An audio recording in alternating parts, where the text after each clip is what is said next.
Բարև ձեզ հարգելի հեռուստադիտողներ, հետևորդներ 168 TV-ի եթերում դասերի հերթական թողարկումն է, այս անգամ էլ բացառության կարգով այն կվարեմ ես, Դավիթ Սարգսյանս, հյուրընկալել եմ Սահմանադրագետ Վարդան Պողոսյանին եւ արտակարգ դեսպանորդ եւ լիազոր նախարար Ուժեղ Հայաստան կուսակցության համամասնական ցուցակի 13-րդ հորիզոնականում հանգրվանած իմ ընկեր Էդգար Ղազարյանին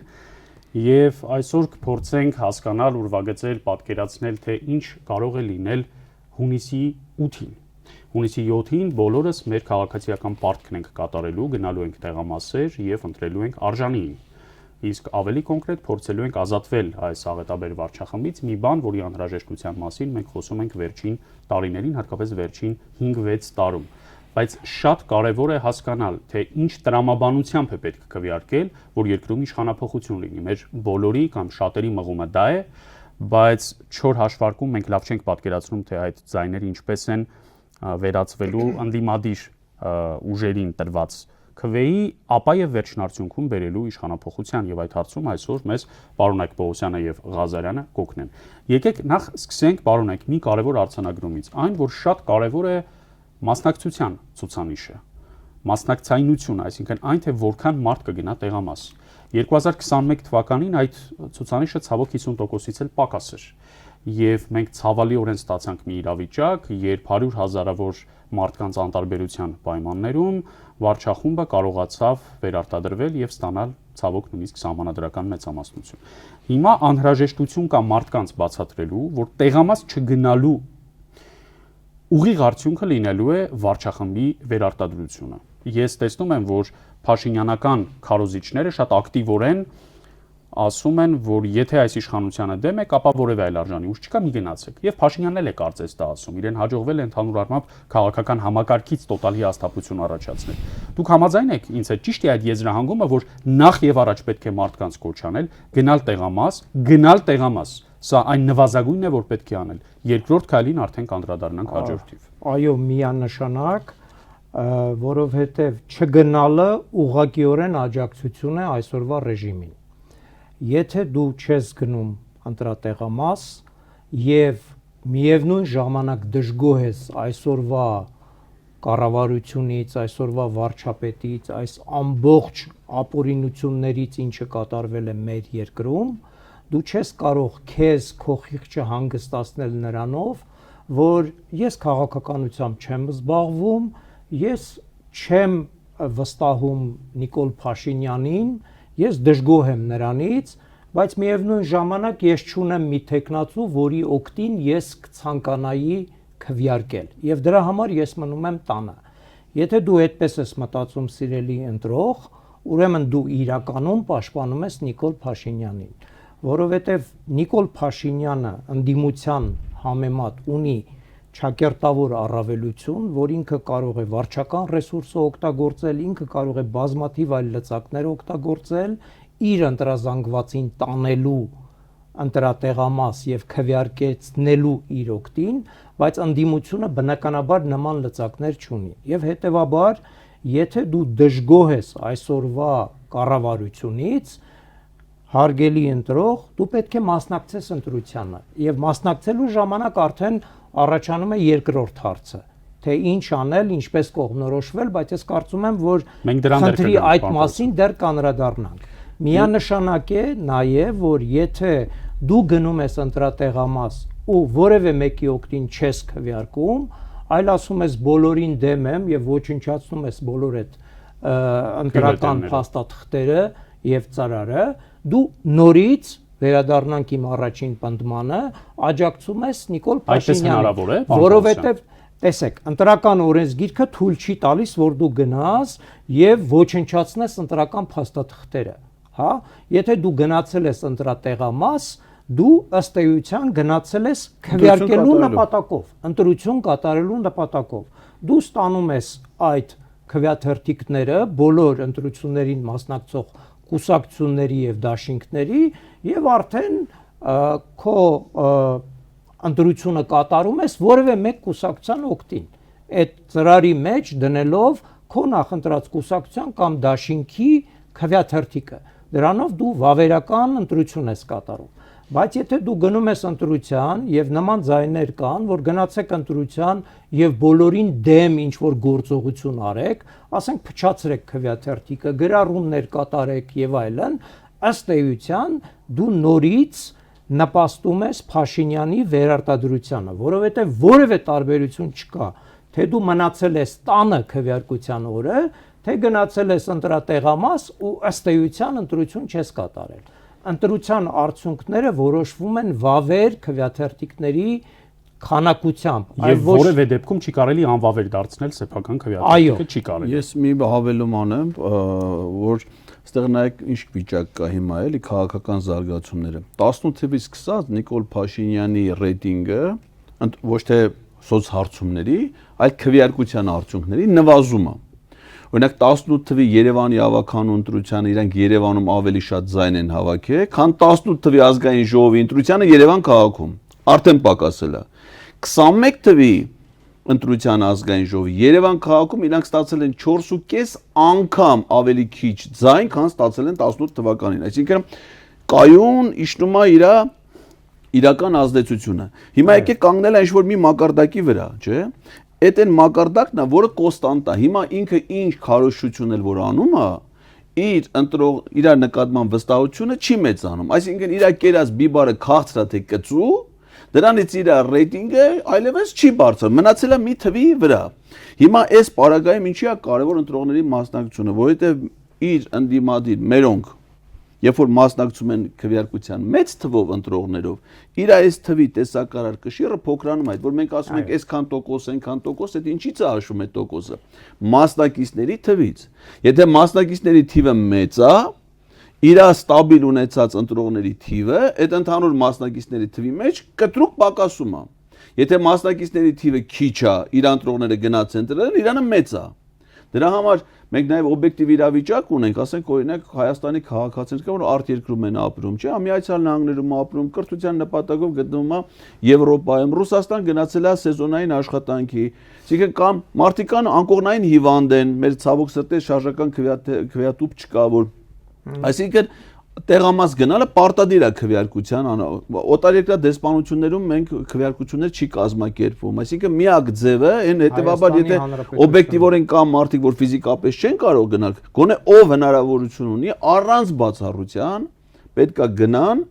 հիմա դե համարները չկա չեն կարող, առաջինը մի հատ աղբար կգցեն ԿՊ-ի քվեաթերթիկը, այսինքն դա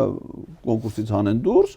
նոր կատարեն քաղաքացիական գիտակցված ընտրություն։ Մի կարևոր հավելում էլ այս թեմայով 21 թվականը պատահական չի հիշատակեցի, պարզ թվաբանական հաշվարկել որ անում ենք ակնհայտ է դառնում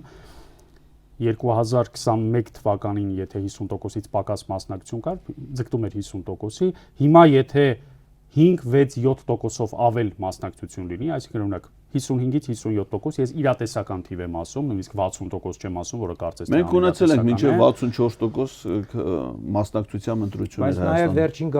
գելափի հարցումներով, ուրեմն պատրաստվում են անպայման մասնակցելու ընտրություններին 51.8 կամ 9% եւ պլյուս մի 8-9%-ի էլ ասում է որ դեռևս վերջնական չեն որոշել, բայց հավանական է այո։ Այսինքն տենդենցիան վատը չի։ Հիշեցնենք, որ տեղական ինքնակառավարման մարմինների ընտրություններ են եղել, առնվազն երկուսը ես կարող եմ վկայաբերել Երևանում եւ Աղարշապատում։ Երբ մի քանի տասնյակ ձայնով նույնիսկ հնարավոր է եղել քաղաքական ուժի, ասենք, մեկ ավել մանդատով կոնֆիգուրացիա հանգուցալուծել այդտեղ, դա կլինի ինդիմադիր ավականին կամ ինդիմադիր ավականիները կստանան այդտեղ մեծամասնություն թե ոչ։ Հետևաբար յուրաքանչյուր մեկ քվեից կարող է կախված լինել իշխանապողության։ Մի կարևոր բան էլ ասեմ ես պրակտիկայից ելնելով, որպես կանոն վիճակագրությունը ցույց է տալի, որ ընտրողների մասնակցության ավելի ցածր մակարդակ կա Երևանում եւ ավելի ակտիվ են ընտրողները մարզերում։ Ինչքան գյուղերը փոքր են, այնքան մասնակցություն է, որտեղ մարդիկ իրար ճանաչում են, ուրիշ հետաքրքիր բաներ չկա այդ գյուղում այդ օրը կիրակի օրով, մեծ մասը գնում են քվեարկու։ Այդ իմ փորձից եմ ասում որպես մարդ։ Բայց այդտեղ ինչն է հետաքրքիր, որ սոցհարցումները ցույց են տալի, որ Երևան քաղաքում ընդդիմությունը շատ ավելի ազդեցիկ է, քան մարզերում։ Այսինքն Նիկոլ Փաշինյանը Երևանում ակնհայտ պարտվում է ընդդիմությանը սոցհարցումներով։ Այսինքն Երևանում ընդդիմադիր տրամադրություն ունեցող ընտրողներն են, որոնք քիչ են գնում քվեարկության։ Իրանց էլ ֆիզիկապես ամենահեշտն է գնալ քվեարկության։ Այո։ Այսինքն հատկապես մեր սիրելի երևանցիներին, մեր համակարգացիների խնդրում եմ ուղղակի այդ օրը անպայման գնալ քվեարկության։ Այդ մի քանի րոպեն տրամադրել։ Ես էլ քո խնդրանքին վերադրում եմ նաև երիտասարդներին ուղղված կոչը, որը համեմատաբար ավելի пассив ընտրազանգված է, ամենահեշտը առանց որևէ ֆիզիկական սահմանափակման, ընդամենը մի քանի րոպեի այո գործողություն է, խնդրում ենք երիտասարդությանը, որը իր բնույթով շատ ավելի իմբոստ է, ընդվզող եւ ընդդիմադիր, քան մեր ավագ սերունդը, խնդրում ենք գնալ ճակատագիր իրանց եւ կատարել իրենց քաղաքացիական պարտքը։ Եթե նույնիսկ մեծահասակները, որոնք ունեն առողջական խնդիրներ, տեղաշարժման բարդություններ եւ այլն, քաղաքացիական բավականաչափ համարձակություն են եւ գիտակցություն են ցուցաբերում ու գնում են տեղամասեր, ապա սիրելի երիտասարդներ, ուսանողներ, դուք առավել եւս պետք է այդ գիտակցությունը եւ քաղաքացիական կամքը ցուցաբերեք եւ գնաք տեղամասեր։ Հիմա թույլ տվեք անցնել, համեցեք պարոն Պողոսյան։ Բայց ամփոփենք մասնակցության թեման։ Ավելացնեմ, տեսեք, շատ հաճախ լսում եմ խոսակցություններ, որ հետեւյալ ձևով ես քաղաքականությամբ չեմ զբաղվում։ Այսօրվա Հայաստանում հնարավոր չէ նման պնդում կատարել, որովհետև ակնհայտորեն, եթե դու քաղաքականությամբ չես զբաղվում, քաղաքականությամբ չես հետաքրքրվում, քաղաքականությունը ուղղակիորեն խաղում է քո ճակատագրի հետ։ Եվ հետևաբար, եթե դու գիտակից ես, եթե դու իսկապես ցանկանում ես, որպեսզի երկրում փոփոխություն լինի, դու պետք է քաղաքականության այդ փոքրիկ մասով մասնակցություն 15 րոպեն պիտի իսկ մասնակցությունը ընդամենը 15 րոպեվա ծանրաբեռնություն ճակերտավոր ժամանակի կորուստ է քեզ համար հարգելի ընտրող եւ հետեւաբար ընտրությանը մասնակցելը ոչ միայն քո абստրակտ քաղաքացիական պարտականությունն է, այլ քո անձնական ճակատագրի եւ քո երեխաների, քո ընտանիքի ճակատագրի հավաստումն է քո մասնակցության։ Թույլ տվեք վկայակոչել մի քանի օր առաջ ամփոփված եւ հրապարակված Գելափի հարցումների արդյունքները, եթե խորհրդարանական ընտրությունները տեղի ունենային այս կիրակի, որ կուսակցությանը կքվեարկեիք։ Բայց նախ, մինչև տոկոսներին անցնելը, պետք է ընդգծենք, որ դժվարանում են պատասխանել տարբերակի օգտին քվեարկել է 14.3%-ը, հրաժարվել է պատասխանել 11.4%-ը եւ ընդհանրապես չի քվեարկի տարբերակի օգտին քվեարկել է 8.1%։ Այսինքն ավելի քան 30% կամ չկողմնորոշված ընտրազանգված կա, տեսեք, այստեղ նաև կփչացնեմ քվեաթերթիկը, ինչի մասին դուք քիչ առաջ ասում եք, 2.7% էլ սա է։ 35%-ի մոտեցավ։ Կամ չկողմնորոշված, կամ հրաժարվող ընտրազանգվածի ձայների քանակը եւ շատ կարեւոր է այն տոկոսները, որոնք ես հիմա քիչ անց կասեմ ու միասին կփորձենք դրանք վերածել մանդատների թվի, պրոյեկցել արդեն այս թվից, այսինքն հանել այս պոտենցիալ 35%։ Հիմա ցավոք սրտի առաջինը այս պահին դեռ շարունակում է մնալ քաղաքացիական պայմանագիրը 24.3%-ով ըստ Գելափի հարցումների։ Երկրորդը ուժեղ Հայաստան կուսակցությունն է 13.4%-ով, երրորդը Բարգավաճ Հայաստան կուսակցությունը 7.9%-ով։ Ես կարող եմ ասել նաև հաջորդ 3 տեղերում հանգրվանած քաղաքական ուժերի անունները եւ տոկոսները, թեև նրանք անցողիկ չեն։ Հայաստան դաշինքը 5.5% է, ԴՕԿ կուսակցությունը 3.1 եւ Հայաստանի Հանրապետականը 1.9%։ Հանրապետականը չի մասնակցել ընտրություններին, հաջորդն էլ Լուսավոր Հայաստանն է, իրենց մասնակցության մասին էլ դեռ որևէ բան չունենք, Շնորհապետական կուսակցություն կա 1.5% եւ գնալով ավելի նվազող։ Հիմա մի հատ փորձենք հասկանալ, պարոն Պողոսյան, ինչ է նշանակում ԿՊ-ի 24.3% մասնակցությունը, մոտավորապես 65% կողմնորոշված ընտրազանգվածի դեպքում։ Դա նշանակում է, որ ԿՊ կուսակցությունը ստանալու է մանդատների բացարձակ մեծամասնությունը եւ ձևավորելու է կառավարություն, որովհետեւ եթե մենք գումարում ենք այն թվերը, որոնք վերաբերում են արգելապատնեշները հաղթահարելուն, ըստ էության ԿՊ-ից բացի արգելապատնեշները հաղթահարում են ընդամենը 2 կուսակցություն կամ դաշինք։ Օրենքով առնվազն 3-ը Ուժեղ պետք է լինի, 3-ը լինում են։ Եվ ինչքան ասացիք, Բարգավաճ Հայաստան 7.9%։ Քանի որ Բարգավաճ Հայաստանը որպես կուսակցություն է մասնակցում ընտրություններին, ինքը հաղթահարում է արգելապատնեշը, արգելապատնեշը կուսակցությունների համար ըստ ընտրական օրենսգրքի 4% է,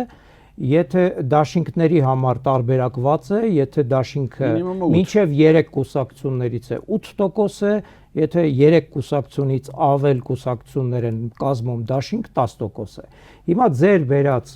թվերով, այսինքն Գելապի թվերով ստացվում է, որ ընտրապատնեշը հաղթահարում են 3 կուսակցություն՝ ՔՊ-ն, Ուժեղ Հայաստանը եւ Բարգավաճ Հայաստանը։ Այստեղ շատ պարզ է պատկերը։ Ընդդիմադիր երկու միավորների գումարը ավելի փոքր է, քան ՔՊ-ի 24%-ը։ Եվ այդ պարագայում ՔՊ-ն միանշանակ հաղթում է, ձևավորում է իր կառավարությունը, շարունակում է քանդել երկիրը։ Երբ կլինի երկրորդ փուլ, եկեք դա էլ հասկանանք, երբ որևէ մեկը չի ստանում ձայների բացարձակ մեծամասնությունը։ Այո, երկրորդ փուլը լինում է միայն այն դեպքում։ Բայց կներեք էլ, եթե մինչև այդ միտքի շարունակեմ, նոր ձեր հարցը շատ կարևոր է, որ միտքը ավարտենք նոր։ Իսկ ասենք, եթե հարաբերակցությունը փոխվում, այսինքն ընդդիմադիր ուժերի գումարային ձայների քանակը ՔՊ-ին գերազանցում է։ Այդ դեպքում արդեն լրիվ ուրիշ։ Այդ դեպքում արդեն մենք ունենում ենք լրիվ ուրիշ։ Այսինքն, եթե նայեք, ինչի համար եմ ասում, Հայաստան դաշինքը հիմա դաշինքով է մասնակցում, դրա համար իր ունեցած 5.5-ը շեմ չի հաղթարում, բայց եթե իրանք դաշինքով չմասնակցեն, հələ ժամանակ կա էլի, փոխեն նոր համագումար անեն, նոր որոշում կայացնեն, նույն ցուցակով անգամ մասնակցեն որպես մի կուսակցություն, ընդհանրենք Հայ հեղափոխական դաշնակցության ցուցակով կամ մյուս կուսակցության համամասն, այսինքն իրանք շեմ են հաղթահարում։ Այդ դեպքում իրավիճակը փոխվում է։ Այդ դեպքում տեսեք, եթե 24%-ը ՔՊ-ի մնում է 24%, բայց բացի ուրեմն Ուժեղ Հայաստանից եւ Բարգավաճ Հայաստանից արգելապատնեշը հաղթահարում է նաեւ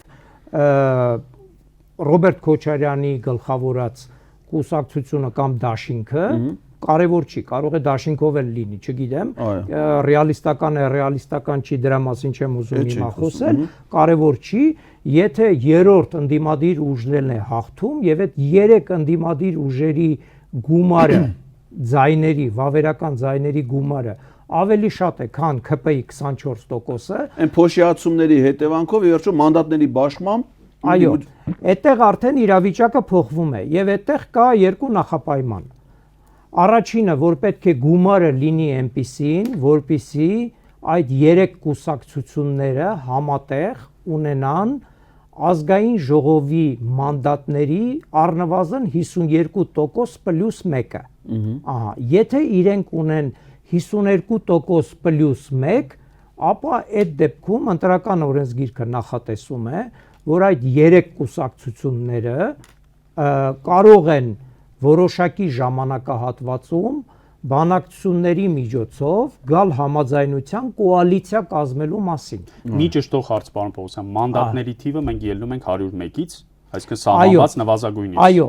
մենք ցանկացած պարագայում նաև մանդատների եւ նախնական եւ վերջնական բաշխման ժամանակ ելնում ենք 101-ից, որովհետեւ ազգային ժողովի падգամավորների թիվը ըստ սահմանադրության պետք է առնվազն լինի 101, իսկ այն 4 մանդատները, որոնք որ հատկացվում են ազգային փոքրամասնություններին, այո, դա ցուցակի երկրորդ մասն է։ Հիմա եկեք նաև հերոստատիտողին բացատրենք, պարոն Պողոսյան, որ դեպքում է մանդատների թիվը ավելանում։ Եթե թույլ տաք, ես սա ավարտեմ, դա միանգամից նաև ցույց կտա, թե որ դեպքում է ավելանում։ Տեսեք, մենք կանգնել ենք այն պահի վրա, երբ որ 3 ընդդիմադիր կուսակցություններ գումարային ավելի շատ են, քան ՔՊ-ն եւ իրենց մանդատների հասանելիք թիվը ավելի շատ է, քան 52%-ը։ 52% պլյուս 1 մանդատը։ Այդ պարագայում հնարավորություն կա կազմել քաղաքական կոալիցիա։ Այդ 3 ընդդիմադիր ուժերը իրար հետ պետք է պայմանավորվեն կոալիցիա կազմելու մասին, կոալիցիա կազմելու պայմանավորվածության անհրաժեշտ պայմանը վարչապետի տեխնացուի շուրջ համաձայնության գալն է։ Եվ այստեղ ամենայն հավանականությամբ, եթե նույն ուժերի հարաբերակցությունն է, բնականաբար ընդդիմադիր այն կուսակցությունը, որը որ ավելի շատ ձայներ է հավաքել, բնականաբար նաև լեգիտիմ իրավունք ունի առաջարկելու, որ իր տեխնացուն լինի վարչապետը։ Դա պետք է տեղի ունենա մեկ շաբաթվա ընթացքում, մինչև արդյունքների վերջնական ամփոփումը։ Դա պետք է տեղի ունենա 9 օրվա ընթացքում։ 9 օրվա։ Մի փոքր լրացում էլ անեմ, իհարկե, ընտրական օրենսգիրքը ելնում է նրանից, որ բնականաբար առաջին տեղ զբաղեցրած կուսակցությունը եւս իրավունք ունի բանակցություններ անել իրեն ընդդիմադիր կուսակցությունների հետ եւ փորձել իր հետ կոալիցիա։ Այսինքն առաջին հերթին կոալիցիան ձևավորումը ամենաշատ ձայն հավաքած քաղաքական եւ դրա համար մեր ընտրական եթե չէ փոքրերը իրար հետ են անում։ Ընտրական օրենսգրքի 97-րդ հոդվածն է դա կարգավորում, սկզբից այդ ժամանակը 9 օրվա ժամկետը տրվում է առաջին տեղը ընտրություններում առաջին տեղը զբաղեցրած կուսակցությանը կամ դաշինքին, որpիսի ինքը կոալիցիա կազմի այն ուժերի հետ, որոնք հաղթահարել են արգելապատնեշները, ովքեր չեն հաղթահարել, նրանք ընդհանրապես փոշիացրել են ձայները եւ իրենք որևէ ներկայացություն չեն ունենալու պարլամենտում։ Առաջին տեղ զբաղեցրած կուսակցությունը կամ դաշինքը սկզբնական առաջնային իրավունքը ունի 9 օրվա ընթացքում կոալիցիա կազմելու։ Մեր պարագայում ես բացառում եմ, որ գելափի հարցումներով առաջին 4 տեղը զբաղեցրած կուսակցությունները կամ դաշինքները ես ինքս բացառում եմ ԿՊ-ի հետ կոալիցիա կազմեն, բայց եթե դրանցից որևէ մեկը գումարային ԿՊ-ի հետ այնուամենայնիվ ուզում է կազմել կոալիցիա, ուրեմն նորից ինքը պետք է ունենա ԿՊ-ի հետ միասին 52% պլյուս 1 մանդատ։ Եթե չէ, ուրեմն չի ձևավորվում։ Եվ այո, եթե ոչ, ուրեմն որևէ կոալիցիա չի ձևավորում եւ պետք է պայմանավորվի, թե ով է վարչապետը։ Շատ լավ։ Հիմա եկեք մի կարևոր բան էլ հասկանանք։ Մեր հասարակությունը թյուր տպավորություն ունի, որ վարչապետին պետք է ընտրեն ազգային ժողովում բաց քվեարկությամբ։ Նման բան չի լինել։ Նման բան չկա։ Ես այն չի եմ ասում, պարոն Պողոսյան։ Շատ կարևոր է ճշտել, որ այդ 9 օրվա ընթացքում քաղաքական ուժերի առաջնորդները պետք է իրար հետ պայմանավորվածության գան, չէ՞, ոչ թե падգամավոր դարձած մանդատ վերցրած անձինք, որովհետև շատ բան բացատրվում է այդ ցուցակում այդ մի քանի տասնյակ մանդատակիրների վախերով կամ նրանց վրա ճնշման փորձերով, որ այս մարդը կարող է օրինակ անվանական քվեարկության ժամանակ քվեարկել հօգուտ ԿՊ-ի։ Այս ձեր ասածը կներեք, ըլում այն դեպքում, եթե ասենք վարչապետը ընտրվել է, հետո հրաժարական է տալի կամ իմպիչմենտ տալու, նոր այդ ժամանակ է պարլամենտը ընտրում։ Ինչ որ մենք տեսել ենք 18-ից ու ամեն падգամավոր պետք է իր ընտրությունը կատարի, բայց այս փուլում ընտրություններից հետո քաղաքական ուժերն են որոշում կայացնում առաջնորդների մակարդակում։ Ուրեմն մեր 2015 թվականի սահմանադրությունը եւ դրան համապատասխան ընդունված ընտրական օրենսգիրքը ելնում է նրանից, որ խորհրդարանական ընտրության անմիջական արդյունքով անմիջականորեն որոշվում է, թե ով է երկրի վարչապետը։ Այսինքն մենք ունենալով խորհրդարանական ընտրություն, միաժամանակ ունենք վարչապետի ընտրություն։ Վարչապետի ընտրությունը պայմանավորված է խորհրդարանական ընտրությունից եւ ի տարբերություն տեղական ինքնակառավարման մարմինների ընտրությունների, որտեղ ավականին հավաքվում է առաջին նիստին եւ ընտրում է համայնքապետին, նման բան ազգային ժողովի պարագայում չկա։ Սահմանադրության ուրեմն նպատակը նրանում է, որպեսզի ժողովուրդը ինքը որոշի, թե իր անմիջական կատարած ընտրության արդյունքում ով պետք է լինի երկրի վարչապետը։ Եվ երբ որ մենք հիմա անդրադառնում ենք կոալիցիաների կազմմանը, մենք տեսնում ենք, որ սկզբից նման հնարավորություն ստանում է առաջին տեղ զբաղեցրած քաղաքական ուժը 9 օրվա ընթացքում ինքը եթե կարողանում է ձևավորում է կոալիցիա ձևավորելու համար անհրաժեշտ է, որպեսզի համաձայնություն լինի այդ կոալիցիայի անդամ կուսակցությունների միջև, թե ով է երկրի վարչապետը, այդ մասին պաշտոնական գրություն է ուղարկվում կենտրոնական ընտրական հանձնաժողովին եւ այդ գրության հիման վրա կենտրոնական ընտրական հանձնաժողովը հայտարարում է, որ ընտրությունը ավարտված է, ամփոփում է վերջնական արդյունքները, այսինքն մանդատների վերջնական բաշխումը եւ դրանով ընտրությունը վերջանում է։ Ձեր ասած այն դեպքում, եթե որևէ ուժ մեծամասնություն չի ստացել։ Այո։ Ահա։ Հիմա անդրադառնանք Իսկ եթե ասենք հիմա սա Գելապի հարցումներն էր, եթե այս կիրակի լինեին ընտրությունները։ Այո։ Բայց դա ընտրությունները 2 ամիս ժամանակ կա։ Այո։ Հիմա եթե նախընտրական քարոզչությունը, կազմակերպական աշխատանքը փոխում են պատկեր այն տրամաբանությամբ, որ ԿՊ-ն դառնում է երկրորդ քաղաքական ուժը։ Ասենք ուժեղ Հայաստանը, թեկուզ 1%-ի տարբերությամբ առաջ է անցնում, դառնում է առաջինը ընտրված, բայց 50% չի հավաքել, բայց ԿՊ-ն ելնում է երկրորդ։ Այդ դեպքում բացառվում է, չէ՞, Փաշինյանի վարչապետելները գործնականում։ Եթե դուք մի քիչ թերահավատորեն վերաբերեցիք իմ ասացին, որ իմ կարծիքով այդ 3 ընդդիմադիր կուսակցությունները չեն գնա կոալիցիայի Փաշինյանի հետ, ինքը կարող է երրորդ տեղը գրավացի հետ գալ կոալիցիան կարող է երկրորդ տեղը զբաղեցնել, բայց եթե իրեն հաջողվում է արգելապատնեշները հաղթարած մյուս կուսակցությունների հետ համաձայնության գալ, ունենալ 52% պլյուս 1 մանդատ, այդ ժամանակ չի բացառվում, կարող է, բայց տեսականորեն, գործնականորեն ոչ։ Այսինքն մեր խնդիրը այս պահին պետքա լինի, Իրանից գոնե 1% ավել 1%-ը կարևոր չի։ 52 պլյուս 1 մանդատ։ Չէ, առաջին ընդդիմադիր ուժը Իրանից առաջը լի ձայների քանակով, այսինքն ինքը ընտրության ոչ թե հիմա այս պահին ինքնա, չէ, առաջինը։ Դա իրատեսական բայց տեսեք, այստեղ կարևորը ոչ թե։ Ես մեկ կներեք, ինչի մասն ենք խոսում, որ շատ մարդ գնա քվեարկության, չէ։ Ճիշտ է։ Եթե շատ մարդ գնում է, Իրանը մնում է նույնը, 1% թեկուզ ամիս ու կես հետո դա կարող է լինել, բայց այս պահին չէ, ես եմ ասում, բալենոր է։ Երկրորդ, երրորդ, չորրորդ տեղերը միասին պիտի ավելի շատ լինեն, քան առաջինը։ Հիմա թե ինչ կլինի, մենք կտեսնենք, հուսանք, որ այդպես կլինի, բայց 1%-ը այստեղ կարևոր չի ամենաուժեղ ուժի։ Ամենակարևորն այն է, որ բոլոր են ընդդիմադիր ուժերը, որոնք ռեալ շանս ունեն հաղթահարելու արգելապատնեշները, հնարավոր շատ ձայներ հավաքեն, եւ եթե հարաբերականորեն ընդդիմության մեջ առաջին տեղ զբաղեցրած ուժը պայմանականորեն ուժեղ Հայաստանը, հա, ունենում է X քանակությամբ ձայներ, երկրորդ տեղ զբաղեցրածը Գելապի համեմատ մի քիչ ավելի շատ է ձեռք բերում, դա էլ է բավարար։ Կարևորը որ գումարային առումով այդ 3 կամ 4 ընդդիմադիր ուժերը գումարային առումով ավելի շատ լինեն, քան Փաշինյանը։ Այդ դեպքում դուք ունենում եք կոալիցիայի կազմման հնարավորություն, իսկ եթե ինչ պատճառներով կոալիցիա չի ձևավորվում, արդեն խոսքը պետք է գնա երկրորդ փուլի մասին։ Այն մինչև երկրորդ փուլ հասնելը։ Ինչ որ դուք ասացիք։ Պարոն Պողոսյան,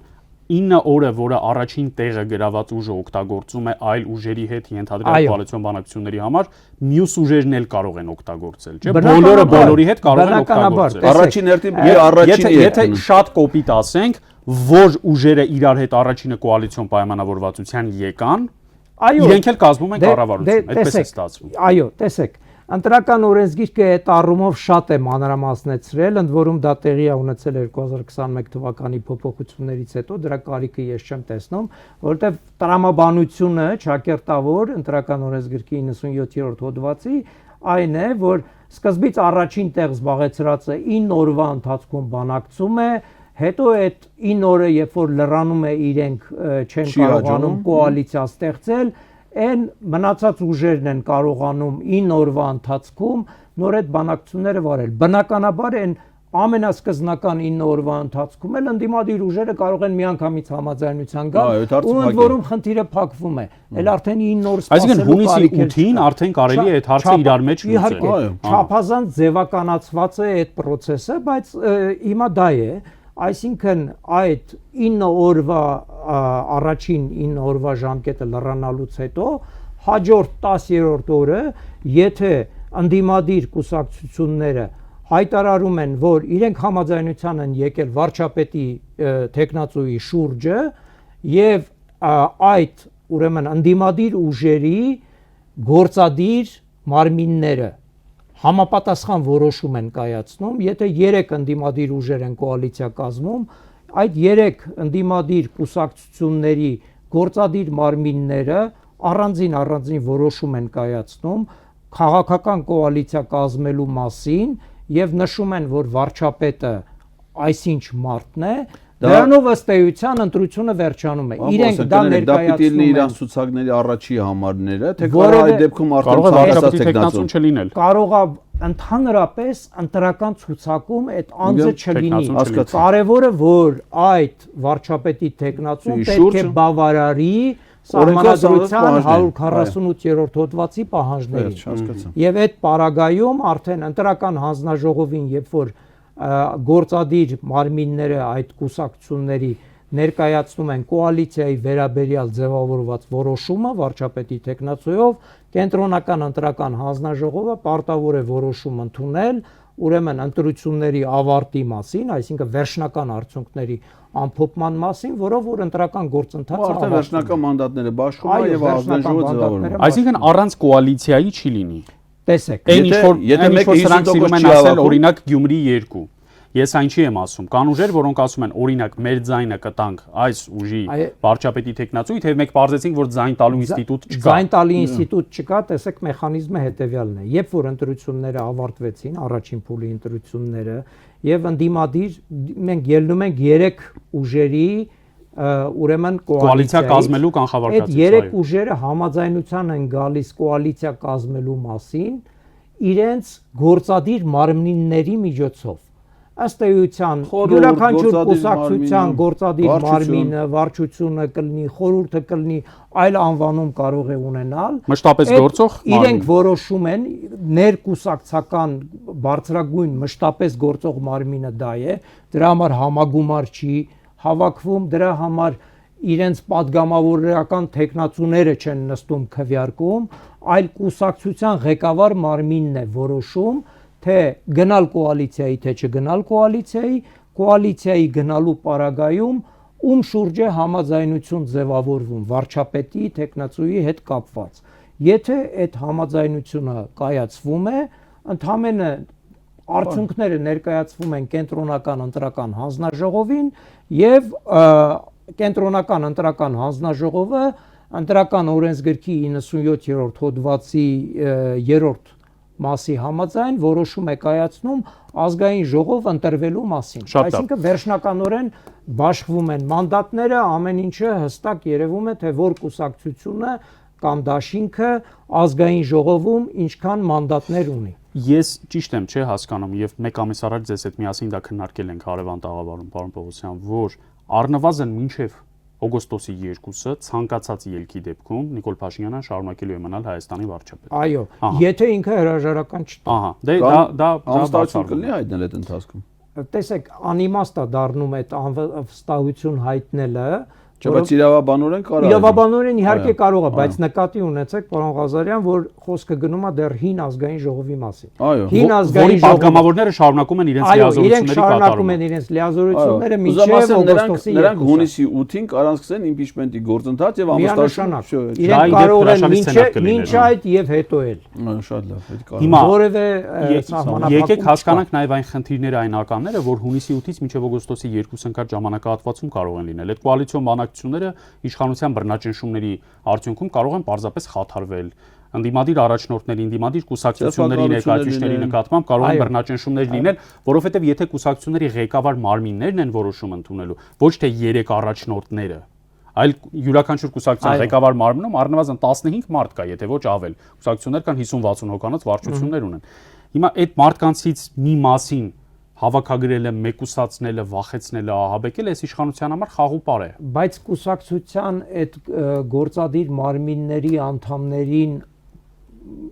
ճակերտավոր ասեմ հավատափոխ անելը որևէ բան չի տալիս իշխանությանը։ Տեսեք, որ մեկը որոշումից հետ քաշվի, պարոն Պողոսյան, ասեն նպատակարար չհամարեցին։ Ընտրությունը վերջացել է, վարչապետը արդեն կա, բայց դեռ չի անցել իր պարտականությունների կոալիցիոն բանակցությունների ընթացքում։ Օրինակ, այս 3 ուժերից մեկը դուք ասացիք հունիսի 7-ից հետո։ Հունիսի 7-ից հետո։ Հետո չկա այլևս։ Հունիսի 7-ից հետո, երբ որ դուք գնացիք այդ կոալիցիայի ձևավորմանը, այլևս դա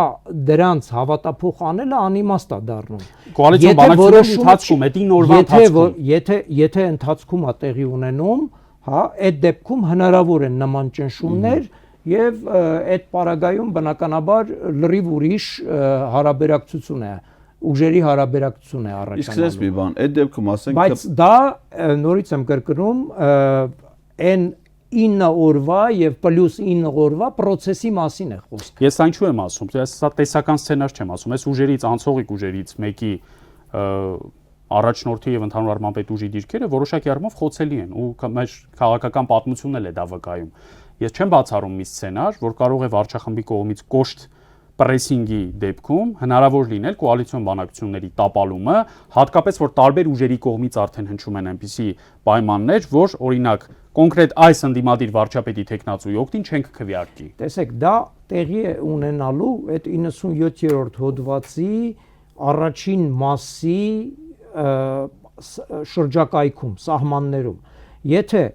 նորից անդրադառնանք մեր պայմանական օրինակին, մենք ունենք 3 ընդդիմադիր կուսակցություններ, որոնք գումարային ունեն 52% պլյուս 1 մանդատ։ Հա, բայց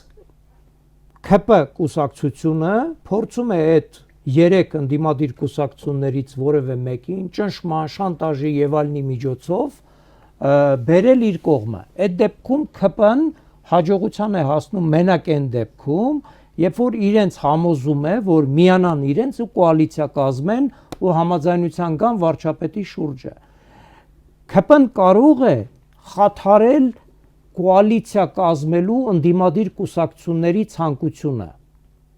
Եվ այդ պարագայում արդեն առաջանում է լրիվ մեկ այլ իրավիճակ, առաջանում է երկրորդ փուլի խնդիր,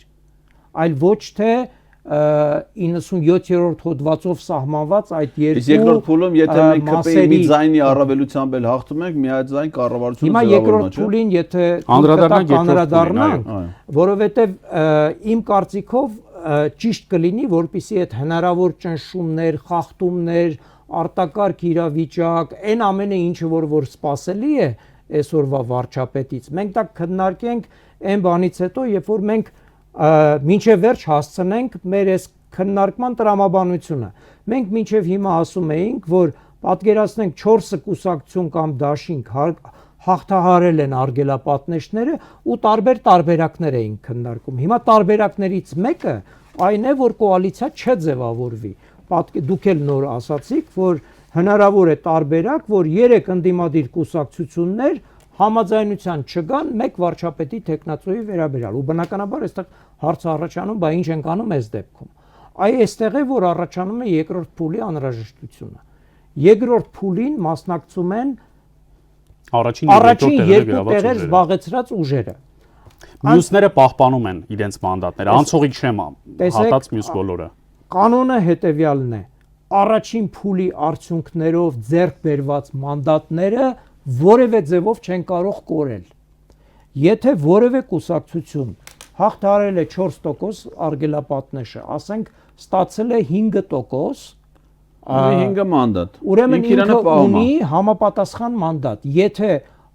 թիվը չի մեծանալու, 101 պլյուս 4 է լինելու, 105-ի 5%-ը ինքը անպայման ունենալու է։ Որևէ պարագայում ֆիզիկապես իր մանդատների թիվը չի կարող պակասել։ Տեսակարար կշիռը կարող է պակասել, եթե լրացուցիչ մանդատներ լինեն, բացարձակ թիվը մնալու է նույնը։ Բացարձակ թիվը մնալու է նույնը։ Հիմա եթե այնուամենայնիվ կոալիցիա չի ձևավորվում, տեղի է ունենում երկրորդ փուլ, երկրորդ փուլին մասնակցում են առաջին երկու տեղեր զբաղեցրած ուժերը, բայց այդ ուժերից որևէ մեկին կամ առաջինին կամ երկրորդին կամ էլ երկուսին էլ առանձին կարող են միանալ այն կուսակցությունները կամ դաշինքները, որոնք հաղթահարելով արգելապատնեշները ցանկություն են հայտնում նոր դաշինք կազմել կամ առաջինի կամ երկրորդի հետ։ Իսկ նոր ցուցակով?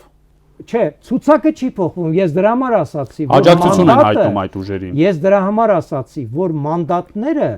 առաջին փուլի արդյունքներով են որոշվում։ Նոր կուսակցական ցուցակ չի կազմվում։ Բայց մյուս քաղաքական ուժերը կարող են աջակցել այդ ուժերին երկրորդ փուլին։ Որ քաղաքական նրանք երկրորդ փուլ անցած երկու քաղաքական ուժերից որևէ մեկին։ Ոչ թե միայն աջակցել, այլ դաշինք կազմել։ Դաշինք են կազմում։ Նոր դաշինք։ Նոր դաշինք կարող են կազմել առաջին երկու տեղերից որևէ մեկի հետ, բայց բնականաբար եթե մեկի հետ կազմես, մյուսի հետ չես կարող կազմել եւ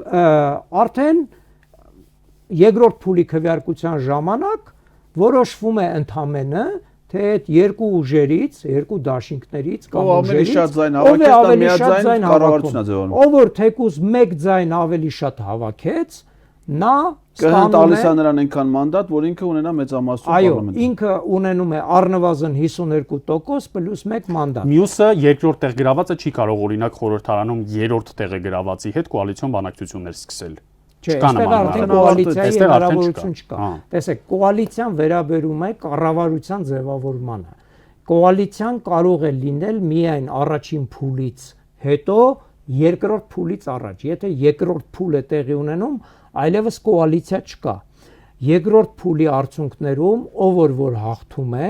ինքը ստանում է 52% պլյուս 1 մանդատ եւ երկրորդ փուլի առանձնահատկություններից մեկը հենց նրանում է, որ երկրորդ փուլի ժամանակ արդեն նաև ֆորմալ իրավաբանորեն, ձևականորեն, ուղղակիորեն քվեաթերթիկի մեջ գրված է լինում, թե առաջին տեղը զբաղեցրած ուժի կլինի դա կուսակցություն, կլինի դաշինք, վարչապետի տեխնացուն ով է, իր անունը, ազգանունը, հայրանունը, այսինքն եթե առաջի քվեարկության ժամանակ առաջի 3-ի անուններն ընելում, այս դեպքում միայն մեկին։ Երկրորդ փուլը նրա համար է, որ ուղղակիորեն որոշվի ով է երկրի վարչապետը։ Եվ տրվում է մեկ քվեաթերթիկ ու վեաձև նշանով Չէ։ Ընտրում ես այո։ Երևի երկու հատ կլինի առաջ։ Չէ, երկու քննադատիվ պետք է լինի նույն սկզբունքով ոնց որ եւ որոշվում է թե ով է վարչապետը։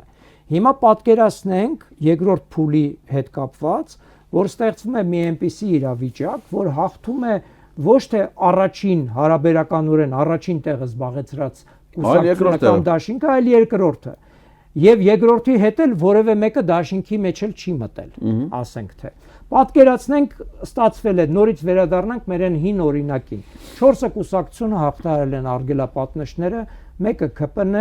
3 ընդդիմադիր կուսակցություններ են եւ 3 ընդդիմադիր կուսակցությունները չեն կարողացել համաձայնության գալ կոալիցիա կազմելու վերաբերյալ, անցկացվում է երկրորդ փուլ։ Երկրորդ փուլին մասնակցում է ընդդիմադիր ուժերի մեջ ամենաշատ ձայներ հավաքած կուսակցությունը։ Դիցուկ ասենք Ուժեղ Հայաստանը։ Եթե Ուժեղ Հայաստանը ասենք ստացել է ինչքան կուզենաք որ ստանայիք առաջի փուլում պարոն Ղազարյան, ինչ թիվ ասեմ որ հարմար լինի։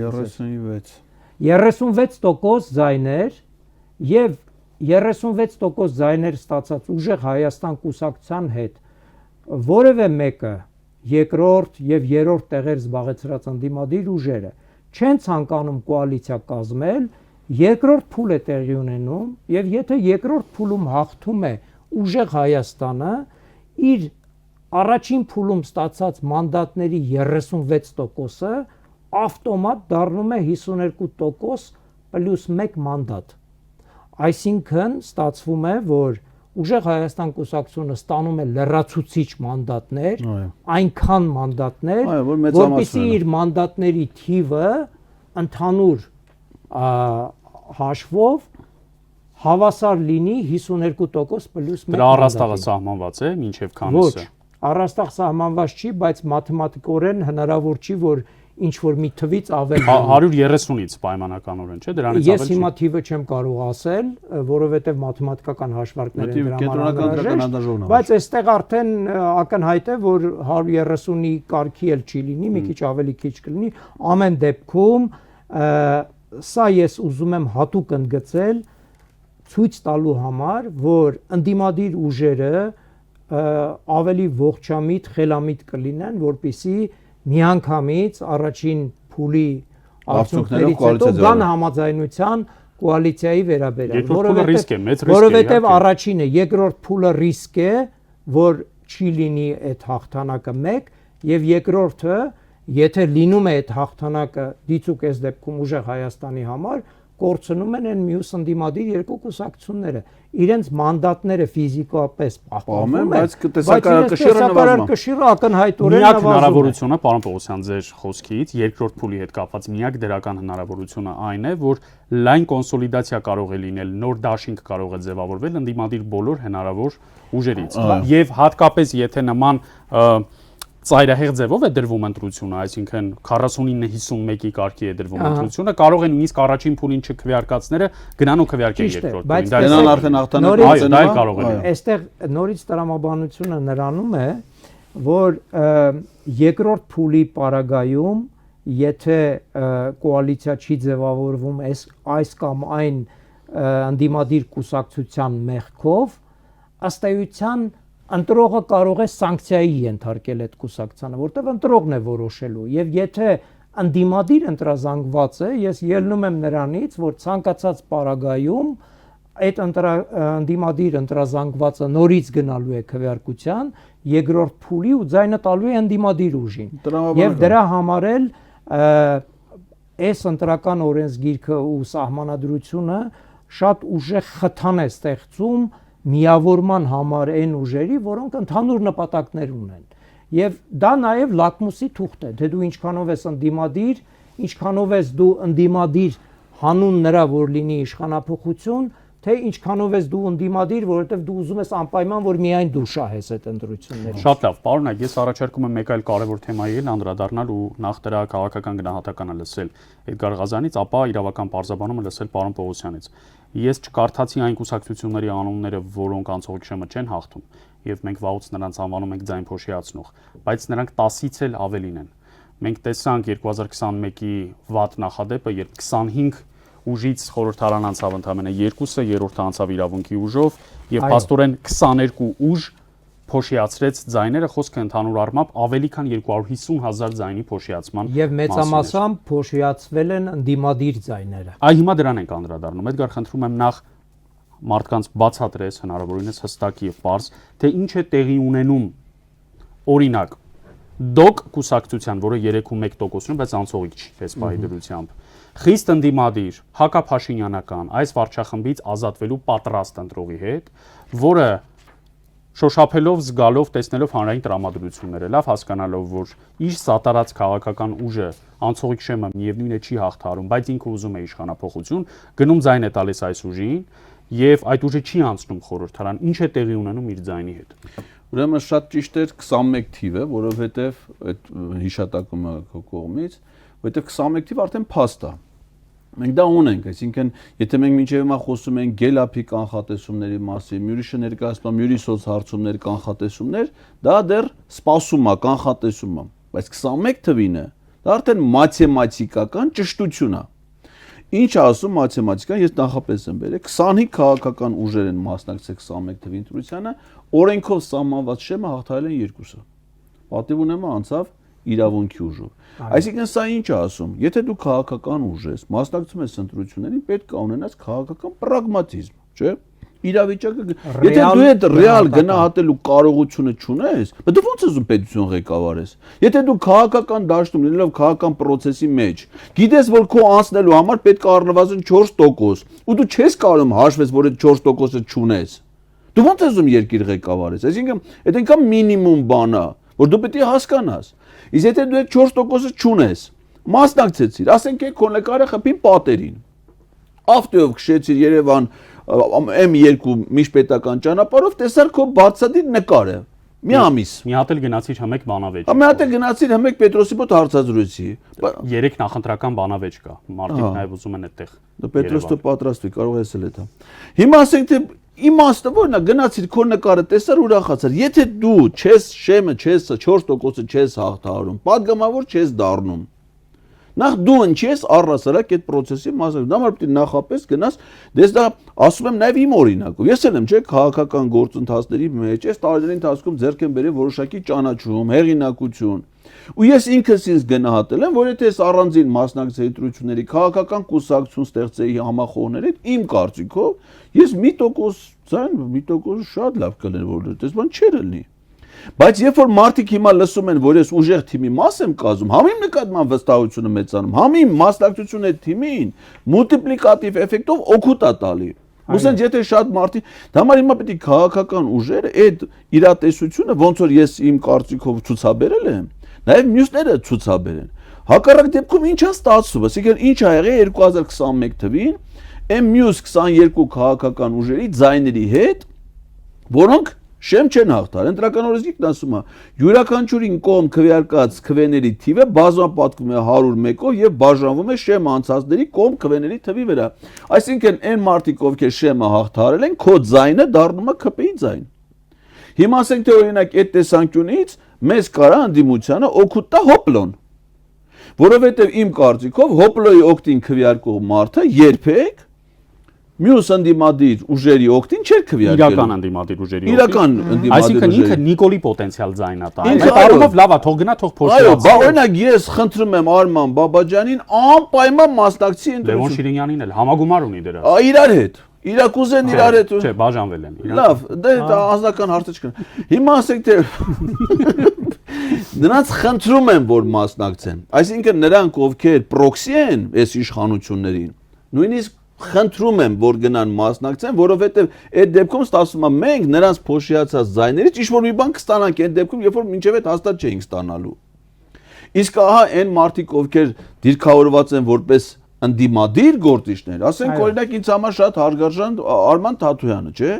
Եթե ինքը հավաքելու է իր 4%-ը, ոչ մի խնդիր չկա։ Այսինքն բայց այդ իրատեսությունը, այսինքն ինքը իր ձայնին տերել ուրիշ բան ես չունեմ ասելու։ Ինքը իր թեկուզ 5 պատգամավոր, 4 պատգամավոր ունենա։ Բայց եթե ինքը չի հաղթարելու, ինքը ոչ միայն ինքը չի դառնում պատգամավոր, այլ ինքը ճշտամություն է անում։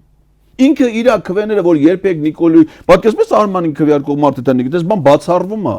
Բայց ստացվում է, որ իր քվեներից մի զգալի մասը գնում է դառնում է ԿՊ-ի մանդատ։ Նույնը տեսեք, ասենք հիմա Հայաստան Դաշինքի հետ կապված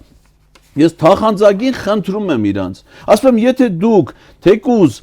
ասենք 10% եք հավաքելու, կուսակցությունով էլ որ հավաքեք, ելը նույն 10%-ն է, չէ՞, ձեր մանդատն ունենալու եք։ Դաշինքով էլ որ 10% հավաքեք, ելը նույն 10 մանդատ եք ունեմ։ Եթե դուք ռիսկ ունեք, ասենք հիմա սոցիալ-պրոսը տալիս է 5.5։ Այսինքն եթե դու առանձին կուսակցությունով անցնում ես քո 5 մանդատ ունես, Դաշինքի դեպքում չես անցնում։ Քոչյանի ձանտվողը քո Նիկոլին ձայն չէր տա։ Ոնց կարելի է այդ դեպքում, այսինքն հիմա դեռ քանի որ ժամանակ կա կենտրոնական ընտրական հանձնաժողով թղթեր ներկայացնելու, դեռ նոր որ թեկուզ ասենք թե ասես շատ է որ հայտարարես որ ստեղծում ենք ընդհանրենք Հայաստան Դաշինք, կարաս վաղը ժողով անես, ասես 3 օր ժամանակա համագումարի հայտարարություն տալու ազդարարանը 3 օր տալիս է, այսինքն իմ խնդրանք, իմ ուզած է նա, որ իրանք անցնեն, այսինքն ես ոչ թե ասում եմ որ Թաթոյանը չանցնի, Քոչա, ոչ։ Իմ ուզած է նա որ անցնեն, այսինքն իրանք հանկարծ այս շեմի տակ չմնան, որովհետև չանցնելու դեպքում համ իրանք են զրկվում մանդատից, համ Նիկոլին դարձնում են վարչապետ։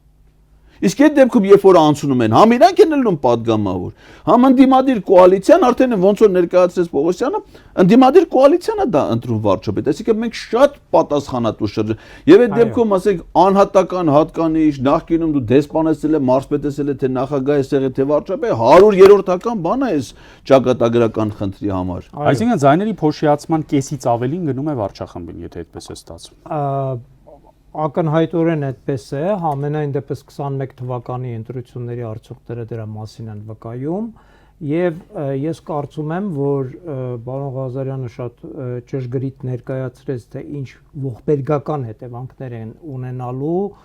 նմանատիպ ձայների փոշիացումը այս ընտրությունների պարագայում, երբ որ իրապես խոսքը գնում է Հայաստանի ճակատագիրը որոշելու մասին։ Խոսքը չի գնում միայն այն մասին, թե ով կունենա մեծամասնություն պարլամենտում, ով կլինի վարչապետը եւ այլն, սա սովորական ընտրություն չի։ Անկախության հանրաքվեի պես մի բան։ Այո, սա ճակատագրական պատմական ուրեմն ընտրություն է եւ Հայաստանի ճակատագիրն է դրված նժարի վրա։ Համաձայն եմ, որ հիմա պետք է նման որոշումներ կայացնել, բայց նաեւ ավելացնեմ, որ հնարավորություն կա, որպիսի բոլոր են ընդդիմադիր ուժերը, որոնք որ այնուամենայնիվ հայտ են ներկայացնում մասնակցելու ընտրություններին, ապրիլի 13-ից մինչև 23-ը ներկայացնում են համապատասխան ցուցակները, դրանից հետո կենտրոնական ընտրական հանձնաժողովը գրանցում է իրենց որպես ուրեմն ընտրության սուբյեկտներ,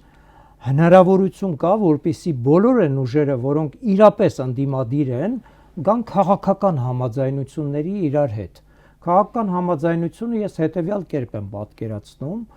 Մենք ունենք բազմաթիվ սոցիոլոգիական հարցումներ, կան լավ սոցիոլոգներ, կան վատ սոցիոլոգներ, կան կազմակերպություններ, որոնք որ իսկապես մասնագիտացել են այդ հարցում, բոլոր են ընդդիմադիր ուժերին ես խորհուրդ կտայի, որպեսզի համատեղ որոշեին, որ որոշակի պարբերականությամբ անեն իրենց վստահությունը վայելող, բոլորի վստահությունը վայելող կազմակերպությունների միջոցով այդ հարցումները եւ ինչ որ մի X պահի, երբ որ իրենք էլ համոզվեն, որ այս կամ այն կուսակցությունը կամ դաշինքը իսկապես հերույ է այդ արգելապատնեշը հաղթահարելուց, իրենք ժամանակին ինքնաբացարկ հայտարարեն։ Ես կարող եմ ժամանակային հանգրվանել հուշել։ Մինչև մայիսի 28-ը։ Մինչև մայիսի 28-ը ես ձեր ասացին ոչ միայն երկու ձեռքով կողմ եմ, ես նույնիսկ կողմ եմ այն բոլոր ուժերը, որոնք այստեղ ներկայացված են կամ հայտարարել են առաջադրվելու մասին, թող առաջադրվեն, թող ծաղկացնեն ընտրարշավը, թող մասնակցեն հականիկոլական քարոզարշավի, թող գնան հանրային հեռուստաընկերության ձրի եթերաժամանակից օգտվեն, մայիսի 27-ին այդ բոլոր քաղաքական ուժերը ձեռք-ձեռքի տված ասեն, քանի որ մեր փակ ներքին հարցումներով մենք հասկացանք, որ չենք անցնում անցողիկ շեմը եւ մեր գերակայությունը Նիկոլին հեռացնելն է, այլ ոչ թե ամեն գնով մի մանդատ ձեռք բերել, իսկ փաստորեն ձեռք չբերելը, այո։ Հետևաբար մենք հայտարարում ենք ինքնաբացարկի մասին եւ հորդորում ենք մեր պոտենցիալ ընտրողներին գնալ քվեարկել կամ կոնկրետ այս ուժին կամ առհասարակ բոլոր ընդդիմադիր ուժերին։ Դա կլինի այնքան շնորհակալության արժանի գործողություն մեր։ Դավիթ ջան, այդ քո ասած օրինակ շատ քաղաքական ուժեր արդեն այս փուլում են արել։ Հայրենիքը արել է, հանրապետականը արել է, Արժեման արել է, Բաղրատյանը արել է, Ռաֆի Հովհաննիսյանը արել է։ Այդ երեքը, այսինքն հայրենիք կուսակցությունը ամենասկզբից արեց, հետո հանրապետական կուսակցությունը գործադիր մարմնով համագումարով, Վազգեն Մանուկյանը այդ ընթացքում Արժեմանից հայտարարեց, որ իրանք ասեցին առհասարակ որևէ ընդդիմադիր ուժի կողմնորոշեցին իրենց համախոհներին, իրենց ընտրազանգվածին։ 4 քաղաքական ուժ կոնկրետ Սամվել Կարապետյանի աջակցության հայտարարություններ են արել։ Դրանք են ուրեմն Հայաստանի ժողովրդական ազատական միությունը ՀԺՄ, Ազատություն կուսակցությունը Հրանտ Բագրատյանի առաջնորդած, Կայունություն կուսակցությունը, այդքան շատ մեծ ազդեցություն չունի, տեղական ընտրությունների մասնակցել եւ Ժառանգություն կուսակցությունը Ռաֆի Հովհաննիսյանը։ Այսինքն 3 կուսակցություն դաշինք է ստեղծել, 4-ը իրանց ուղիղ պաշտպան է, դառավ 7։ Եվս 3-ը ընդհանուր այդ թվում իրանց, այսինքն այդ կոնսոլիդացիան որոշակի իմաստով հիմա նաև ստեղծվում է։ Այլ քաղաքական ուժեր էլ գնացել են այլ ընդդիմադիր ուժերի, օրինակ ասենք Բարգավաճ, ասենք մի քանի քաղաքականել են։ Դա ամենաճիշտ գործելակերպն է։ Այո, դա խրախուսանքի այսինքն տես քո ասածը վերաբերվում էր նախընտրական քարոզությունից հետո իրավիճակը գնալ, այո, դա էլ կարելի է անել։ Այո, մարդը հիմա ասում է ես ուզում եմ մասնակցեմ։ Առաջադրվեցիր, գնացիր քարոզարշավի, գնացիր, պիտի զգաս, չէ, գնացել ես ենթադրենք, էս ինչ գյուղը հանդիպ, մարդ գալիս է հետը, չի գալի, գրասենյակ ունես, պիտի ցուցակ պետությունը ցուցակ դնել է տալի։ Կարաս նստես, նայես, տենաս, ում ես ճանաչումով, այ քեզ քվեարկելու։ Քանի քաղաքական ուժի անուն տվեցիր, օրինակ Հայրենիք կուսակցությունը։ Արթուր Վանեցյանը դեռևս անցած տարի հայտարարել էր, որ ինքը իրենց կուսակցության վարչապետի տեխնացուն է։ Բայց այդ հայտարարելը ինդուլգենցիա չի, չէ՞, այսինքն մարդը տեսավ նաև արշապատի ընտրության արդյունքները որպես խելամիտ քաղաքական ուժ, խելամիտ քաղաքական ուժի առաջնորդ եւ նաև իրենք հայտարարություն էին տարածել, որտեղ նշել էին թե ինչու ցավոք չեն ստացվում այդ ընդդիմադիր խոշոր ճամբարները կամ միավորումները, բևեռները եւ իրենք ինքնաբացարկը հայտնեցին, այսինքն դու որ հայտարարել ես 1 տարի առաջ, որ դու վարչապետի տեխնացու ես, դա ոչ նշանակում որ պիտի մտնես ընտրապայքարի մեջ։ Հանրապետականը հիմա խմբակցություն ունի։ Այո, սոցհարցումներով իրանք շեմ հաղթահարումել են։ Այսինքն կուսակցությունը իմանալով, որ ինքը շեմ հաղթահարելու ռիսկեր առանձնապես չունի, այնուամենայնիվ իմ կարծիքով էլ ես քննարկումներին չեմ մասնակցել, ինչքան որ հետո, ասենք թե լավ, ենթադրենք 4 падգամավոր ունեցանք ընդ պատի տակ նստած։ Հետո ո՞մ նպատակը 4 падգամավոր լինելը չի։ Հո նպատակը 4 ունենալը չի։ 4-5 մանդատ ունենալը մեր համար ինքնանպատակ չի, շատ ավելի կարևոր է, որպեսզի դու նպաստես, որ ընդհանուր ընդդիմադիր դաշտը կարողանա ձերբազատվել այս ռեժիմից։ Դրա համար բոլոր հիմնական խնդիրը այս տասնյակ առաջադրված ընդդիմադիր ուժերի ներկայացուցիչներին անհատական մասնավոր շփումներում ես տալիս եմ մեկ հարց եւ այդ հարցը ռենտգենային հարց է, այսինքն թե իրենք բավականաչափ անկեղծություն եւ ազնվություն ցուցաբերում են այդ հարցին պատասխանելիս, իրենց քաղաքական ուժի պլանները ակնհայտ են դառնում։ Ես ասում եմ քո գերական նպատակը որն է։ Իշխանափոխությունը, որից հետո դու խորհրդարանում կարող է ներկայացված չլինես,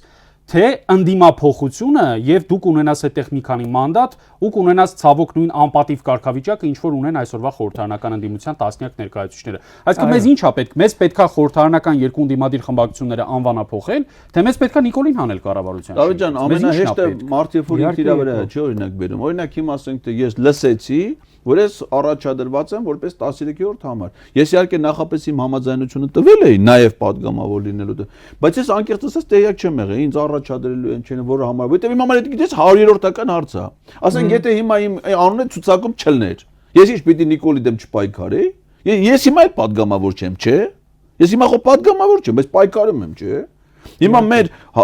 ակնհայտ է որ մեզ 100,000-ավոր մարդիկ են ձայն տալու։ Իրենք բոլորը падգամավորի տեխնացուներ չեն ելնելու, հավակնորդներ չեն ելնելու, բայց իրանք այդ պայքարի ամենաակտիվ շարքերում են։ Այսինքն դու պիտի այստեղ գլխավոր խնդրի տեսանկյունից նայես, ոչ թե անհատական։ Դու падգամավոր կլես թե չէ, քո կուսակցությունը կանցնի թե չէ, ում ես պետք։ Եթե երկիրը հիմա Արցախում մեկը քննարկում, Արցախի ազգային ժողովում ով է падգամավոր չկա այդ երկիրը, վերացրել են։ Հիմա մենք այդ վերանալու շեմի առաջ կանգնել ենք ու այստեղ ճակատագրական որոշումներ են ու ամեն մի հանրային գործի կապ չունի կուսակցության ղեկավարը առաջադրվել է նոր ազումը ամեն մեկ իր պատասխանատվությունը պիտի զգա։ Այո։ Եկեք մի շատ կարևոր բանի մասին էլ խոսենք ու աստիճանաբար ամփոփման տանենք մեր զրույցը։ Դա post հունիսի 7-ն է, դա հունիսի 8-ն է եւ հունիսի 8-ից մինչեւ օգոստոսի 2 ընկած անցումային ժամանակահատվածի մասին պարոն Պողոսյանի հետ շաբաթներ առաջ խոսել ենք այստեղ, Էդգարի հետ էլ ամեն շաբաթ Էդգարն էլ ուշադիր լսել է։ Այդ մասին Շնորհակալություն։ մտագրողներ ենք անում։ Ռիսկեր կան, որ հատկապես չվերարտադրվելու դեպքում Փաշինյանը կփորձի ամեն ինչ անել նոմինալ իշխանությունը դեռևս պահպանելով, այլ հարց է թե այդ իշխանությունը որքանով իրեն կենթարկվի, փորձը ցույց է տալիս աշխարհի, որ որպես կանոն սկսում են չենթարկվել եւ արագ արդեն հաղթած առաջնորդի խաղի կանոններն են ընդունում, այսպես ասած պարոն Պողոսյան, բայց ինչ է պետք անել նախ հնարավորինս անցնցում իշխանափոխություն անելու համար, լավ հասկանալով որ վարչախումբը ամեն ինչ անելու է, որ դա հենց ցնցումային լինի, ցնցումների տանի։ Եվ այդ 1.5 փաստորեն գրեթե 2 ամիսը ես նաև մի քիչ լավ չեմ պատկերացնում կոալիցիայի ձևավորումից հետո նոր քաղաքական ուժերը, որոնք հավակնում են գալ իշխանության, ասենք օրինակ հուլիս ամսվա ամբողջ ընթացքում։ Իրենք ոչ են գնալու հանգստանալու, չէ՞, իրենք պիտի ասենք ակտիվ քաղաքական աշխատանք անելու հուլիս ամսին։ Պատկերացնենք, որ ընտրությունները ավարտվել են առաջին փուլով, կոալիցիոն պայմանագիր է ստորագրվել, վարչապետի տեխնացուն որոշվել է, բնականաբար այդ հուլիս ամիսը իրենք պետք է օգտագործեն նրա համար, որ համադրեն իրենց նախընտրական ծրագրերը, դարձնեն մեկ միասնական, որ դա դառնա կառավարության ծրագիր։ Այդքան շատ ժամանակ չկա սահմանադրության, երբ որ կառավարությունը ձևավորվում է, ժամկետ է սահմանված, 21-օրյա ժամկետ, որպեսզի դու ներկայացնես նաև քո կառավարության ծրագիրը։ Այսինքն հուլիս ամիսը հաղթանակ կաց ընդդիմադիր ուժերը, կոալիցիա կազմած ուժերը բնականաբար պետք է քրտնաջան աշխատեն, որովհետև իրականում ամբողջ աշխարհում է այդպես, նախընտրական պայքարի ընթացքում որպես կանոն ավելի շռնդալից խոստումներ են տրվում եւ այլն, համենայն դեպս ակնհայտ է, որ կառավարության ծրագրի եւ նախընտրական ծրագրերի միջև 100%-անոց կոռելացիա չկա։ Եվ բացի այդ, որ քանի որ խոսքը գնում է կոալիցիայի մասին, բնականաբար ամեն կուսակցություն իր նախընտրական ուրեմն մրցապայքարի ընթացքում ներկայացնում է իր ծրագիրը եւ դրանք պետք է իրար հետ համադրվեն, իրար հետ պետք է հարմոնիզացվեն եւ այդ ընթացքում բնականաբար պետքա ձևավորվի, այսպես ասենք, կառավարության ծրագրի նախագիծը, հա։ Այդ առումով ես որևէ խնդիր չեմ տեսնում։ Ես մտավախություններ ունեմ, իհարկե այն հնարավոր, ուրեմն անպատասխանատու գործողություններից, որոնք կարող է կատարել այսօրվա իշխանությունը։ Դրանք կարող են տարբեր տեսակի լինել, բայց առանց մանրամասնելու ես համաձայն եմ այն մտքին, որ եթե իսկապես ընտրությունների արդյունքով տեղի ունեցավ իշխանափոխություն, Փաշինյանը այլևս չի ունենալու այն մահակը, որը որ ինքը այժմ օգտագործում է բոլոր քաղաքական ուժերի նկատմամբ։ Սկսած իր թիմից, պարոն Ղազարյանը նշեց, որ հնարավորություն կա, այսպես կոչված impeachment անելու, նաև անվստահություն հայտնելու, փոխարինելու այդ վարչապետին։ Դրանից բացի ես վստահ եմ, որ նույն իրավապահ մարմինները 1000 անգամ մտածելու են, կշռադատելու են, նոր են գնալու ռեպրեսիվ անել նրա հրահանգները թե ոչ։ Դրա համար ես այդ առումով այդքան մեծ մտահոգություններ չունեմ հունիսի 7-ից հետո։ Ես մտահոգություններ ունեմ մինչև հունիսի 7-ը, եւ դրա համար մեր նախորդ զրույցի ընթացքում էլ ես ասացի, որ ընդդիմադիր ուժերը ճիշտ կանեն, որպիսի, այսպես ասենք, փողոցը տակ պահեն։ Այս ժամանակահատվածը պետք է օգտագործել նրա համար, որ մարդիկ, ովքեր իրապես պաշտպանում են ընդդիմադիր ուժերին, եւ իմ կարծիքով իրենք մեծամասնություն են կազմում ընդհանուր ընտրազանգվածում, իրենք պետք է պատրաստ լինեն այս 2 ամսվա ընթացքում պարբերաբար ըստ անհրաժեշտության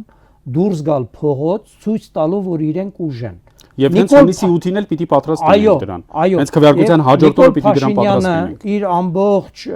այս գործելակերպով ցույց է տվել, որ ինքը հաշտվում է միայն ուժի հետ։ Ինքը միայն ուժի պարագայում է, որ մտածում է նահանջելու մասին։ Եվ պատահական չէ, որ 2024 թվականի մայիսի այդ հզոր ցույցերի ժամանակ նա խոստովանեց, որ իրենք անվտանգության խորհրդում մտածում էին այն մասին, որ այդ սահմանազատում ճակերտների մեջ իմ համար սահմանազատում կոչված գործընթացը ցանկանում էին կասեցնել, որտեղ տեսնում էին, որ մարդիկ դիմադրում են դրան։ Մարդիկ պետք է ցույց տան, որ 22 սեպտեմբերին էլ փոխել եւ ըստ էության ընտրությունը պետքա լինի ուժերի փոփոխության վավերացում, հունիսի 7-ի ընտրությունը։ Արդեն պետք է մինչև հունիսի 7-ը պարզ լինի, որ ընդդիմադիր ուժերը մեծամասնություն են կազմում եւ ընտրազանգվածի մեծամասնությունը ցանկանում է այդ իշխանապողությունը։ Օգոստոսի 2-ին գումարվում է 9-րդ գումարման ազգային ժողովի առաջին նստաշրջանի առաջին նիստը, եւ ամենաուշը մինչև օգոստոսի 23-ը, շատ սիմվոլիկ օր, մեր անկախության հռչակագրի ընդունման օրը, պետք է ընդունվի կառավարության ծրագիրը, որը կստանա օրենքի ուժ, այդպես է ստացվում։ 21-օրյա ժամկետը համընկնում է հենց օգոստոսի 23-ին։ Այնտեղ սկզբից պետք է կառավարությունը ձևավորվում է կառավարություն, որը կոալիցիոն սկզբունքով է ձևավորվում։ Կառավարության ձևավորի վարչապետում ներկայացման նախագահ հրամանագրը։ Այո, որից հետո արդեն այդ 21 օրվա ժամկետը կառավարության ծրագիր ներկայացնելու ընթացքի ժամկետն է, այսինքն դու կարող ես, եթե պատրաստ է ամեն ինչը, հենց երկրորդ օրն էլ ներկայացնես, այսպես ասենք, այդտեղ բան չկա։ Նախագահի ինստիտուտի մասին իշատակեց Էդգարը, հանրապետության նախագահ, սահմանադրական դատարանի նախագահ եւ դատավորներ, կենտրոնական ընտրական հանձնաժողովի նախագահ, գլխավոր դատախազ եւ մի շարք այլ պաշտոններ, որոնք բոլորը սահմանադրական պաշտոններ են, բայց որոնք բոլորը առանց բացառության իրենց դրսևորել են վերջին կամակատարի պես այս տարիների ընթացքում։ Հիմա պետք է հասկանալ օրենքի եւ սահմանադրականության շրջանակում այս գործիչները ինչ են անում եւ կամ նոր իշխանությունը ինչպես է վարվում այս գործիչների հետ։ Հրաժարական է նրանց առաջարկվում կամ պարտադրվում, թե այս գործիչները իրենք են իրենց մեջ բավականաչափ համարձակություն եւ կամք գտնում հեռանալու, թե ուղղակի հասկանում են, որ իրենք նոր քաղաքական համակարգում այլևս պահանջված ֆիգուրներ չեն։ Կարծում եմ ընդ տարբեր իրավիճակներում տարբեր որոշումներ կլինեն։ Ասենք, եթե այդ ժամանակահատվածում երկրի թաղումը լինի, նախագահի հարցը կարծում եմ ընդ շատ արագ գլուզի կգնա, կմասնակցի ու կմնա, որ քարսունքին է մասնակցի։ Դե մի այդպիսի գնացած ունեցել ենք արդեն, մեկը գնաց ու չեկա։ Դրսից էլ հրաժարականի տեքստը այսինքն իր ապարակայում կարա եթե այդ ընթացքում ասենք մի երկրում այդ ծառայողություն էլի կարա գնա 7 քարսում մնա ու այդ չգա։ Կարա տենց լինի։ Մյուսների դեպքում եթե պաշտոնի նշանակման ինստիտուտ կա նաև պաշտոնի լիազորությունների դադարեցման ինստիտուտ առանձին սահմանադրական մարմինների պաշտոնների որտեղ կան իրավական հիմքեր, այդ իրավական հիմքերը բնականաբար պետք է օգտագործել։ Պաշտոնանկության հնարավորություններ էլ կան։ Հենց դա նկատի ունեմ։ Կարա հրաժարական տա։ Կարա դա իր իրավունքն է, իրավական հիմք։ Կարա որտես օրինակ իր ապարակայում ինքը միշտ Նիկոլ Փաշինյանին ուղեկցել է։ Ինքը եղել օգնական լրագրող, երբ որ Նիկոլ Փաշինյանն եղել է խմբագիր, ինքը եղել է падգամավորի օգնական, երբ որ падգամավորն եղել է Փաշինյանը, ինքը եղել է падգաման, այսինքն իրանք այտենց կյանքով ճակատագրով կապված են։ Հիմա եթե Փաշինյանը հեռանում է, կարծում եմ, որ ինքը հաշվի առնելով կյանքի իր մյուս պետամների որոշումները, այդ որոշումը կայացնի։ Չէ, դա հեշտ է լուծվելու։ Այստեղ ես կարծում եմ մի վտանգ կա, որ եթե իրանք պարտվեցին ընտրություններում, կարան բողոքարկեն կենտրոնական դատարան հանձնաժողովի որոշումը սահմանադրական դատարան, մեկամսյա ժամկետ է, չէ՞, կարծեմ այդ որոշումը ավելի կարճ ժամկետ է, բայց ես այսպես ասենք, քանի որ սահմանադրական դատարանը ցույց է տվել, որ 2020 թվականի Սահմանադրական դատարանը ցույց է տվել, որ ինքը պատրաստ է իշխանության ցանկացած կամայականություն վավերացնել ու դրան տալ սահմանադրականության շղթա։ Նոր իշխանության շունչը Ես վստահ եմ, որ եթե իշխանափոխություն տեղի ունենա ընտրությունների արդյունքում, այդ նույն սահմանադրական դատարանի բոլոր դատավորները անխտիր այսպես ասենք ճամբարափոխ են լինելու։ Ես այդտեղ այդպիսի վտանգ չեմ տեսնում, բայց դա քննչական մարմնի Բայց նրանց որոշմամբ պետք չի պահել որպես սահմանադրական դատարանի դատավոր ոչ մի դեպքում, նույնիսկ ճամբարափոխ լինելու դեպքում։ Ես ուզում եի շարունակել, բայց դա ես դատարանի որոշմամբ որ չպետք է լինեն իրավական գործընթացներ, որովհետև ակնհայտ է, որ 2020 թվականի հունիսի 22-ից հետո տեղի ունեցած սահմանադրական դատարանի դատավորների ցանկացած փոփոխություն եղել է հակասահմանադրական իրավունքի արդարադատության աղաղակող խախտումներով եւ խաթարմամբ եւ բոլոր այն դատավորները, որոնք հիմա սահմանադրական դատարանի դատավորներ են, իրենք չէին կարող չգիտակցել, որ իրենք մասնակցում են մի ապօրինի գործընթացի համաձայնություն տալով դառնալու սահմանադրական դատարանի։ Ես ձեր ասածը շատ ու շատ լսեցի, որովհետև դատարանի որոշմամբ կարամ դա միայն լսեմ եւ իրանց մասին ունեմ բացառապես դրական կարծիք դատարանի որոշմամբ։ Չծանրացնես մեղադրանքը խնդրում եմ։ Մի բան էլ հիշեցի, եկեք դրանով ամփոփենք։ ԿՊ-ի նախընտրական ծրագիրը կարդացել եք։ ԿՊ-ի նախընտրական ծրագրում օրինակ գրված է, որ իրենք պիտի կաթողիկոս փոխեն։ Եվ կանոնադրությունը կարելի է միայն պատկերացնել Աստված մի արածց է։ Իրենց հաղթանակի դեպքում դա դառնում է կառավարության ծրագիր։ Այսինքն Հայաստանը աշխարհի պատմության մեջ դառնում է առաջին երկիրը, որի ընտրված կառավարության ծրագրում գրված է, որ իրենք պիտի կաթողիկոս հայտնել եմ։ Երեք ես ասենք օրինակ հիմա դա հիմք է օրինակ որ ԿՀ-ն իրանց կուսակցությունը չգրանցի։ Կարա լի դες։ Վագն Հովակյանի դեպքում ոչ։ Տեսեք, ուրիշ օրինակ բերեմ, փորձեք այդ համատեքստում շատ կարևոր է, էլի կարծիքը։ Ասենք ենթադրենք մի հատ կուսակցություն գրում է իր նախընտրական ծրագրում, որ իշխանության գալու դեպքում իրագործելու է ցեղասպանություն ազգային փոքրամասնությունից մեկի նկատմամբ։ Դուք դա որպես ծրագիր է գրում։ Պիտի գրանցեն նա մասնակցի ընտրության, հետո ասել եք քանի որ ժողովուրդը ինձ ընտրել է, պիտի իրագործի, չէ՞ որ դա հանցագործություն է։ Իհարկե, այն ինչ որ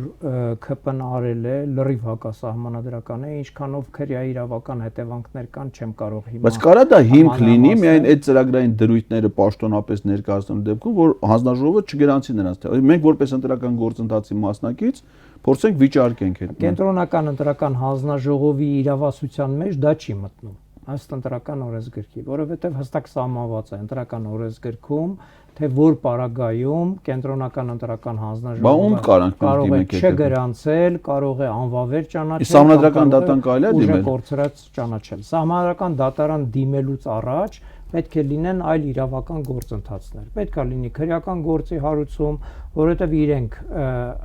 ակնհայտորեն կրոնի դավանանքի ազատությունը խախտում են մեր բոլոր քաղաքացիների, բայց սահմանադրական դատարան հասնելու համար մենք գիտենք, որ մեր սահմանադրությունը ուղղակի սահմանադրական գանգատի հնարավորություն չի տալիս։ Մենք պետք է անցնենք դատական գործընթացներ։ Բայց դե այստեղ օբյեկտիվորեն չես կարող անցնես, այսինքն բայց մենք քննարկում ենք մի բան, որը որ լիովին աբստրակտ է, այսօրվա իրականության հետ որևէ առնչություն չունի։ Ես այլ բանի վրա եմ ուշադրությունը հրավիրում եւ երեք էլ ես